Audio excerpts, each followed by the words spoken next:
kembangkan, saya kasih makan hingga tua, kemudian saya tunggu menjadi prepupa dan jadi pupa, kemudian saya taruh di kandang. Nah, itu terus siklusnya terus berputar. Jadi dari saya cuman beli maggot 1 kilo, kemudian saya kembangkan menjadi, ya itu siklus yang putar terus. Perkenalkan, nama saya Andi Setiawan. Di sini saya bergerak di bidang pengolahan limbah organik, yaitu menggunakan maggot BSF. Yang dimana BSF ini adalah Black Soldier Fly atau lalat tentara hitam.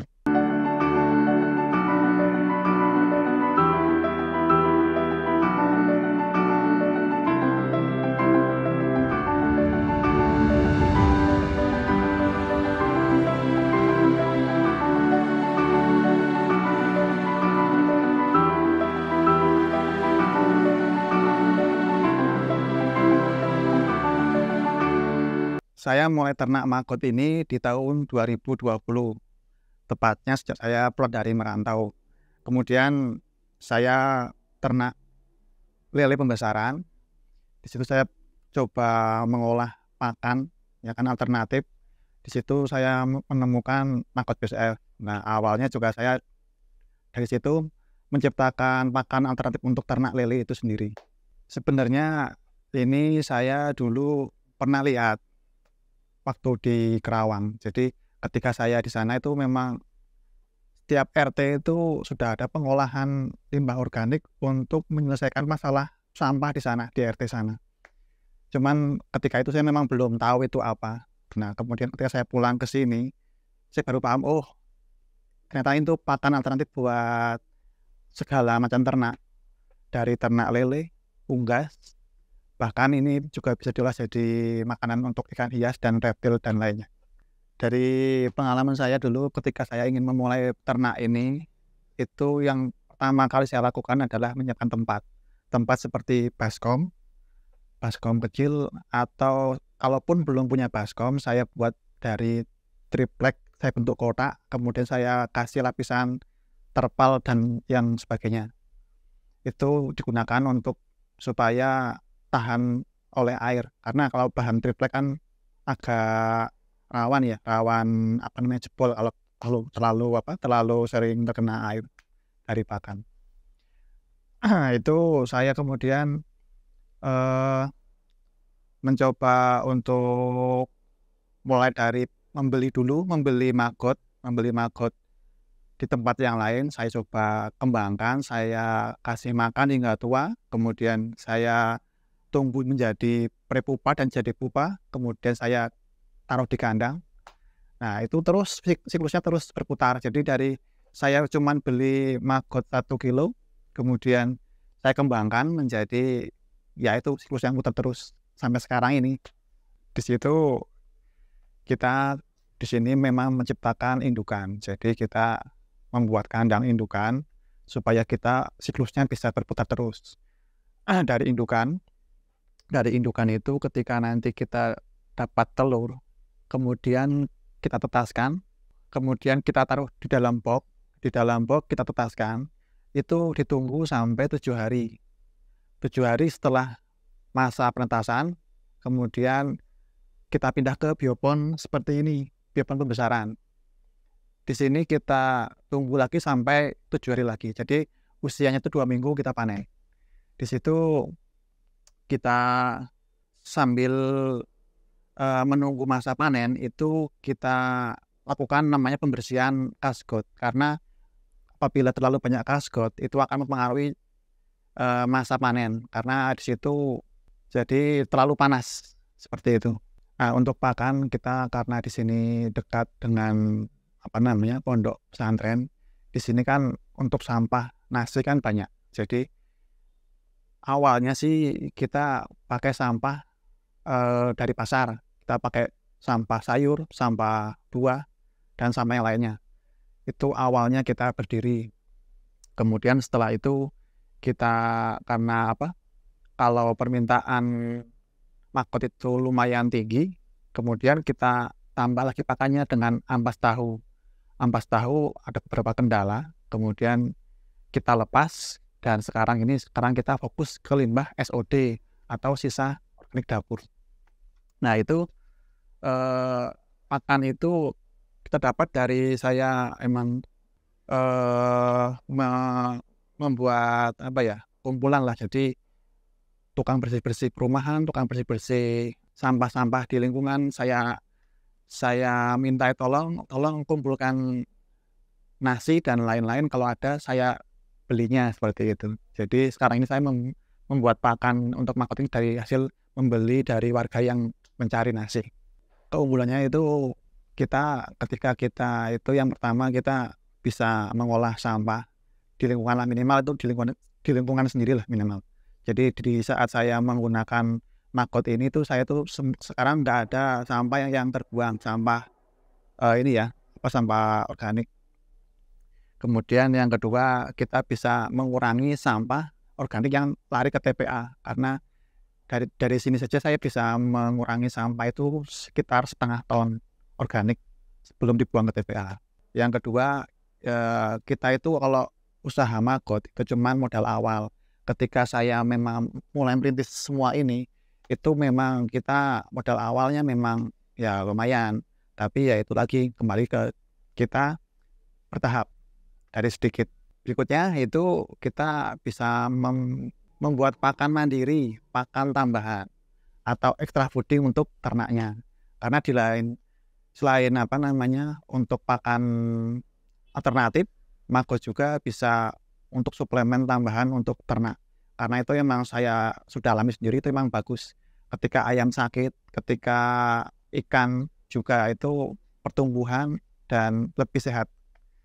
Jadi protein tambahan karena ini juga ada antibakteri alami di dalam makotnya itu sendiri. Kelemahannya itu usahanya yang pertama itu di pakan. Ketika kita baru mulai mau ternak makot, itu yang perlu diperhatikan adalah pakan. Karena kendala di kebanyakan pemula itu adalah pakan. Ketika dia menggebu-gebu untuk membuat makot sebanyak-banyaknya tapi tidak diimbangi oleh pakan yang cukup, itu akhirnya akan ya mandek gitu, nggak berjalan. Yang kedua itu yaitu kendalanya di pemasaran. Mungkin ketika kita baru mulai itu kita akan bingung gimana kita menjualnya.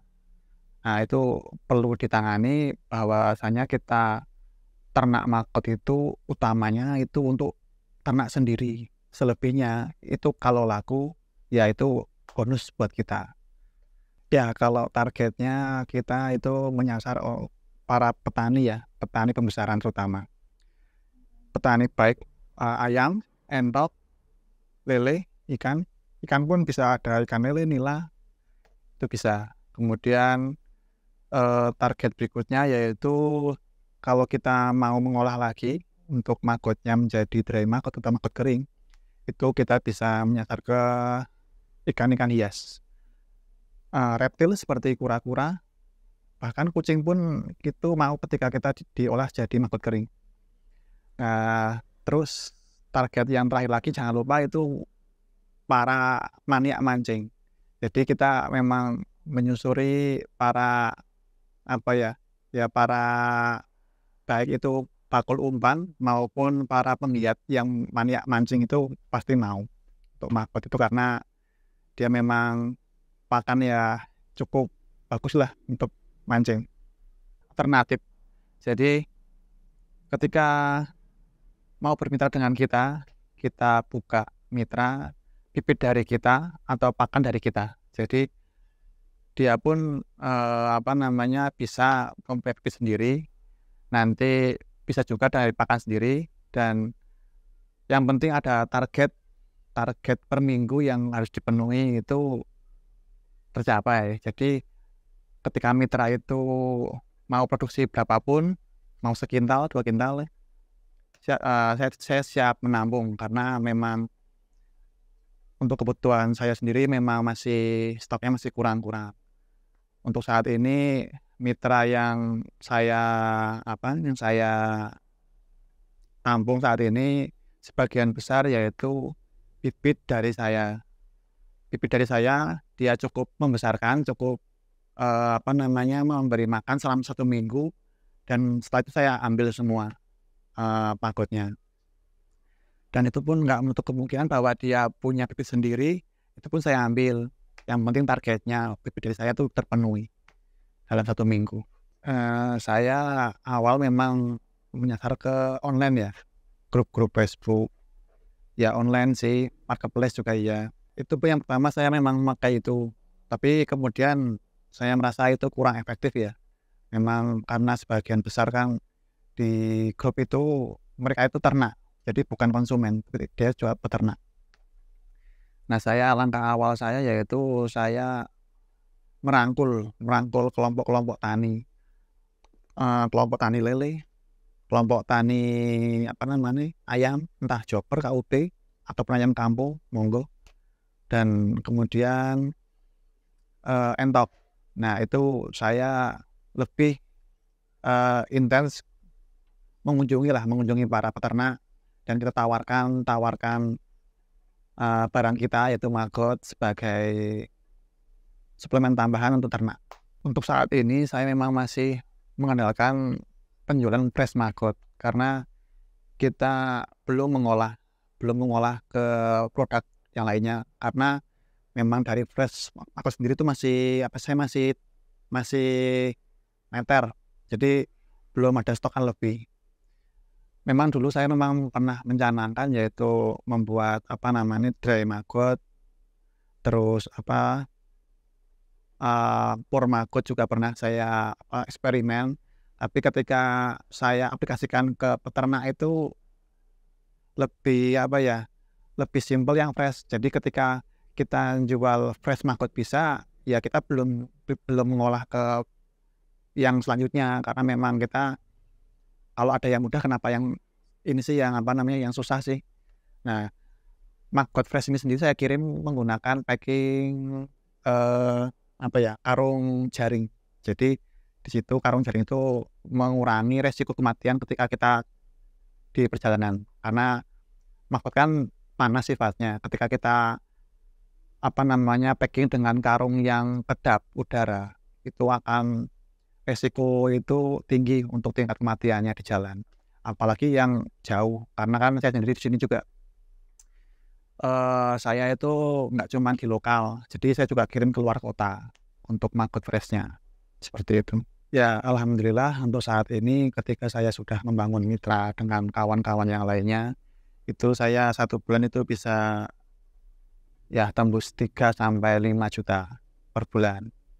Ya, harapan saya ini usaha maggot ini bisa menjadi inspirasi untuk para peternak lainnya. Jadi ketika banyak pengusaha maggot, berarti kan sampah semakin berkurang. Kemudian juga banyak para petani yang mandiri akan pakan. Jadi di sini saya semata-mata bukan cuman menjual maggot. Jadi saya di sini juga sebenarnya memfungsikan maggot itu sebagai pakan ternak saya. Tapi ketika ada permintaan, ya saya lepas. Seperti itu. Jadi ketika banyak para petani yang mandiri dan punya pengolahan sampah dan punya punya ternak maggot, diharapkan itu dia bisa mandiri pakan, mengurangi pakan pabrik, dan menambah keuntungan pastinya di situ. Jadi semakin banyak itu semakin membuat saya bahagia lah, senang, karena banyak para petani yang mandiri pakan. Ya, saya ingin menyampaikan beberapa ya di sini pesan buat para pemula yang ingin memulai usaha maggot. Yang pertama itu jangan terlalu fokus ke hasil. Yang pertama nikmati prosesnya. Terus yang kedua, mulai dengan modal dan bahasa adanya. Jangan terlalu banyak modal dulu, karena ketika kita langsung modal banyak dan hasilnya nggak sesuai harapan, kita pasti mundur. Mending kita bertahap, by step, itu lebih baik. Terus pesannya lagi untuk para pemula, yaitu kalau bisa awali usaha maggot ini dengan bermitra. Jadi awal kita bermitra, kita bisa punya buangan maggot sambil kita mencoba sendiri untuk memanfaatkan maggot untuk ternak sendiri atau untuk dijual lagi. Jadi Jangan sampai kita langsung usaha magot tanpa punya, sumber untuk hasil akhirnya. Di mana itu kita nanti ketika kita udah panen berapa kintal, kita kelabakan nggak bisa buang, akhirnya sia-sia. Seperti itu. Itu yang saya alami para pemula yang langsung modal besar seperti itu.